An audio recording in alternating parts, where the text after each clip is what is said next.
Hello good morning everyone, I am Hanumat Singh Lodhi and welcome to in my YouTube channel. दोस्तों, आज के इस video में हम बात कर रहे हैं कि जब आप एलएलबी एग्ज़ाम की तैयारी करते हैं, चाहे आप फर्स्ट सेम में हैं, सेकंड सेमेस्टर या आप लास्ट ईयर में हैं, तो आपको कैसे आंसर लिखना चाहिए जिससे आपको बहुत अच्छे अंक प्राप्त हों और आपकी परसेंटेज है जो बहुत अच्छी बने। तो इसके लिए सबसे पहले हम कुछ एसेंशियल्स एलिमेंट्स की बात कर लेते हैं कि हमें कौन कौन सी चीज़ों की आवश्यकता और हमें किस प्रकार से प्रिपरेशन करना चाहिए। तो सबसे पहले जब आप किसी भी सब्जेक्ट का आपका जब पेपर रहता है तो सबसे पहले आप उसके 5 साल के लास्ट 5 साल है जो उसके आप ओल्ड क्वेश्चन पेपर निकालें अपनी कॉलेज में जाके। आपकी लाइब्रेरी में आप जाएं और लाइब्रेरी में आपको बहुत सारे क्वेश्चन पेपर होंगे अलग अलग साल के, आप उनको निकालें और निकाल के आप फ़ोटो कॉपी करवा सकते हैं या फिर आप फ़ोन पर फ़ोटो भी क्लिक कर सकते हैं। तो जैसे कि हम चूँकि लास्ट ईयर के स्टूडेंट हैं और मैंने सबसे पहले हमारा जैसे मैं अभी एविडेंस लॉ पढ़ रहा हूँ, तो एविडेंस लॉ में मैंने 5 साल की क्वेश्चन पेपर निकाले हैं लगभग से। तो 2014 का ये क्वेश्चन पेपर है, उसके बाद ये 2015 का है क्वेश्चन पेपर, और ये 2016 का क्वेश्चन पेपर है, ये 17 का है और ये 18 का है, और ये जो क्वेश्चन पेपर है ये 19 का है। तो अब लगभग मैंने 5 साल या 6 साल के क्वेश्चन पेपर निकाल लिए। चूँकि 19 के बाद जो पेपर हुए वो ऑनलाइन हुए हैं, तो नहीं तो मैं फिर 20 और 21 के भी निकाल लेता। तो अब हमें सबसे पहले ये देखना है कि फिर आप क्या कीजिए कि आप अपने सिलेबस को देखिए। हमारी कॉलेज में एक रूल्स है कि हमारे यहाँ हर एक क्वेश्चन 20 अंकों का आता है और 10 क्वेश्चन आते हैं। उन 10 क्वेश्चन में से हमें 5 करने पड़ते हैं और इस प्रकार टोटल हमारा जो हो जाता है 100 अंकों का पूरा क्वेश्चन पेपर हो जाता है। तो सबसे पहले हम देखते हैं कि जैसे 2014 में आपका जो क्वेश्चन पेपर, चलिए इसके पहले मैं आपको बताता हूं कि जब भी आप तैयारी करें तो आप लगभग जब 15 दिन रह जाएं आपके एग्ज़ाम के, तो आप एक CLA का T20 खरीद सकते हैं और बहुत ही अच्छा है। इसमें लगभग 20 से 25 क्वेश्चन रहते हैं और इन क्वेश्चन लगभग इन्हीं क्वेश्चनों में आपका पूरा पेपर आ जाता है। लेकिन इनको आपको सिर्फ पेपर के 15 दिन या 10 दिन बचे तभी पढ़ना है, उसके पहले आपको अच्छे से किताब पढ़ना है, क्योंकि ये कहीं ना कहीं डेंजरस है। इसमें लिमिट नॉलेज है और यदि आप इसको शुरू से पढ़ते हैं तो आप उस लिमिट नॉलेज में ख़त्म हो जाएंगे और आपको ज़्यादा नॉलेज नहीं होगा। इसलिए पहले जब एग्ज़ाम के 15 दिन पहले या फिर जब आपकी क्लासेस लगती हैं तो उसके पहले आपको बुक प्रेफर करना चाहिए। जैसे मेरे पास भारतीय साक्ष्य अधिनियम डॉक्टर राजा राम यादव की बुक है। इसके साथ साथ मेरे पास एविडेंस लॉ का जो वेयर एक्ट है जो कि यूनिवर्सल लॉ पब्लिकेशन का है ये। तो चूँकि जब भी एग्ज़ाम आते हैं तो मेरी यही एक ट्रिक है, टेक्निक है कि सबसे पहले हम बुक को प्रेफर करते हैं। पहले हम जब 2-3 महीने तो हम कंटिन्यू बुक पढ़ते हैं, चीज़ों को समझते हैं, वर्डली अच्छे से लॉ को समझते हैं, और फिर लास्ट में हमारा एक इंटेंशन सभी व्यक्ति का यही होता है कि हमें लॉ में अच्छे अच्छे अंक लाना है। तो अच्छे अंक लाने के लिए फिर आपको ये सीरीज का सहारा लेना चाहिए और इन सीरीज में बहुत अच्छे क्वेश्चन फ्रेम किए होते हैं। और इस प्रकार जब आप तैयारी करते हैं तो आप सबसे पहले आप क्वेश्चन बनाइए। जैसे कि 2014 में एक क्वेश्चन आया, इस क्वेश्चन को लिख लीजिए। उसके बाद आंसर का रहता है कि आप किसी भी आंसर को फ्रेम कैसे करते हैं, क्योंकि जो जांचता है कई बार उस टीचर के पास या उस प्रोफेसर के पास उनके पास टाइम नहीं होता है, तो वो सिर्फ आपकी जो रूपरेखा है उसको देखते हैं, आप थीम्स जो हैं कैसे बनाते हैं। तो मैंने जैसे सबसे पहले आपको किसी भी क्वेश्चन पेपर में प्रस्तावना लिखना चाहिए, और हमारी कॉलेज में या मेरी कॉलेज में यह है कि आपको लगभग एक क्वेश्चन 8 से 9 पेज में लिखना है, तभी आपको बहुत अच्छे अंक प्राप्त होंगे।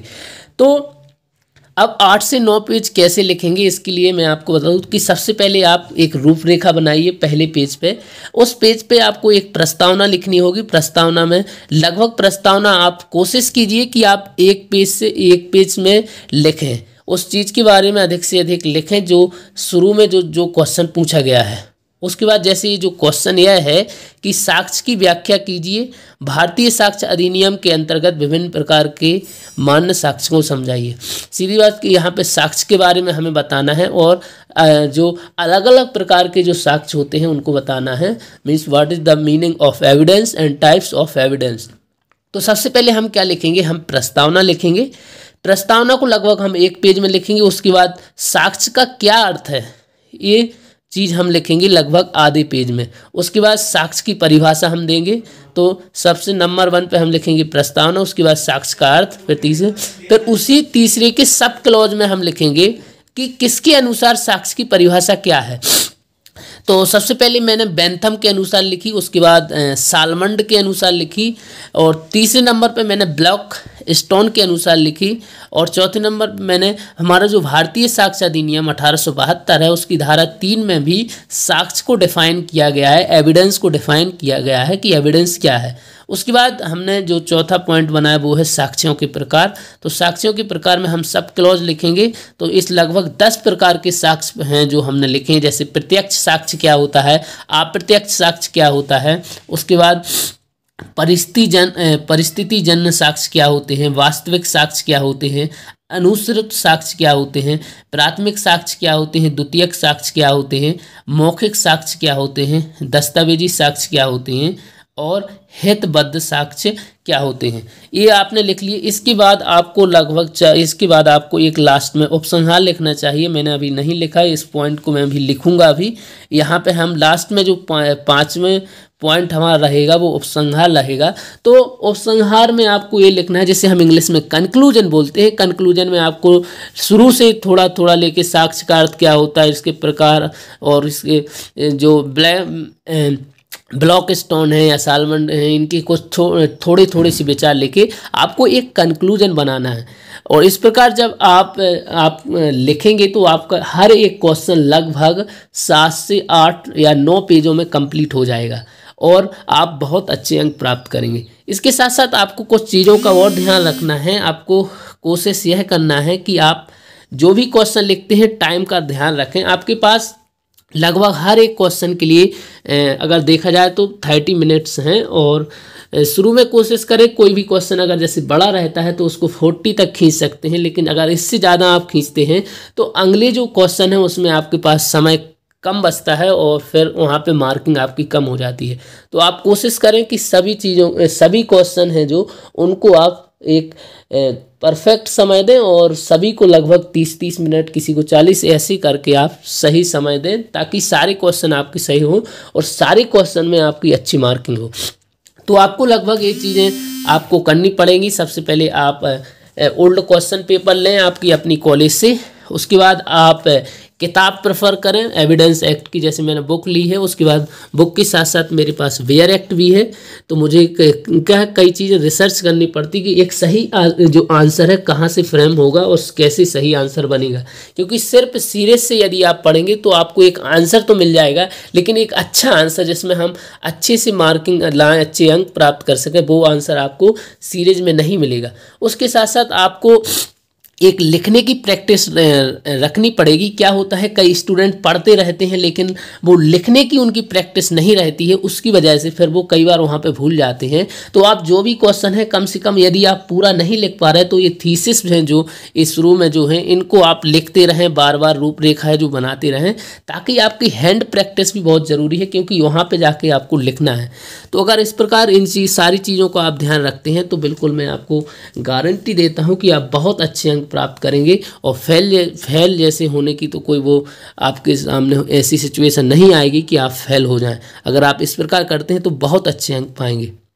तो दोस्तों, आपको यह वीडियो कैसा लगा आप मुझे हमारे कमेंट्स में ज़रूर बताएं, और आप यदि कोई भी क्वेश्चन मुझसे पूछना चाहते हैं तो प्लीज़ आप मुझे कॉल कर सकते हैं। मेरे डिस्क्रिप्शन में मेरा नंबर दिया हुआ है।